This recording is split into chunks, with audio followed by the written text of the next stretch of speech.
Oi? Gente, essa é uma questão que todo mundo tem dúvida.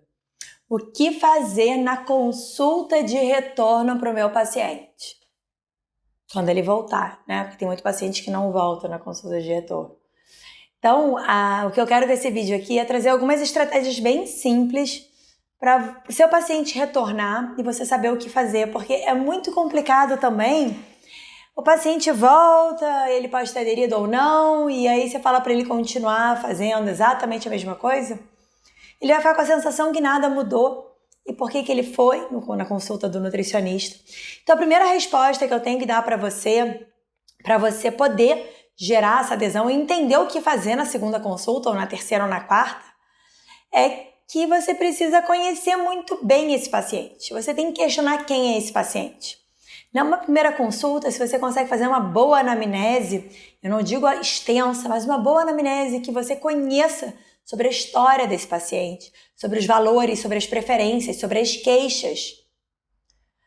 Se ele tem questões relacionadas à saúde intestinal, questões relacionadas à pele, alteração laboratorial, então você vai olhar para a parte antropométrica, para a parte bioquímica, para a parte clínica, para a parte de exame físico, para a parte dietética. Você vai ter um rol de questões ali levantadas pelo paciente e você vai traçar um diagnóstico e fazer uma proposta terapêutica para ele. Só que essa proposta terapêutica ela não vai ser em um dia, ninguém muda hábito alimentar em um dia. E quem é um nutricionista que acredita que vai liberar um plano alimentar por e-mail para o paciente e ele vai mudar a alimentação. Então, necessariamente, você precisa fazer esse acompanhamento. Você avaliar como está o paciente nessa segunda consulta e, na verdade, ainda na primeira consulta, você poder projetar esse tratamento. Igual o dentista projeta, você faz uma avaliação, muitas vezes ele já propõe um tratamento ali naquela primeira consulta, mas ele diz, eu preciso que você volte aqui uma vez por semana para fazer o clareamento ou para fazer o tratamento de canal, ou seja lá o que for, né? E quando a gente fala de alimentação, a gente vai entender que não é só a prescrição. Você vai precisar avaliar outros aspectos relacionados à saúde, ao estilo de vida, e tudo isso precisa ser trabalhado. Então, aquele paciente que tem problema com sono, não faz exercício, né, tem uma ingestão maior de bebida alcoólica que impacta em peso corporal, você vai falar sobre tudo isso numa primeira consulta? Não. Você vai organizar, priorizar e vai alocar discussões pontuais sobre questões relacionadas ao estilo de vida ou relacionadas à alimentação para consultas subsequentes.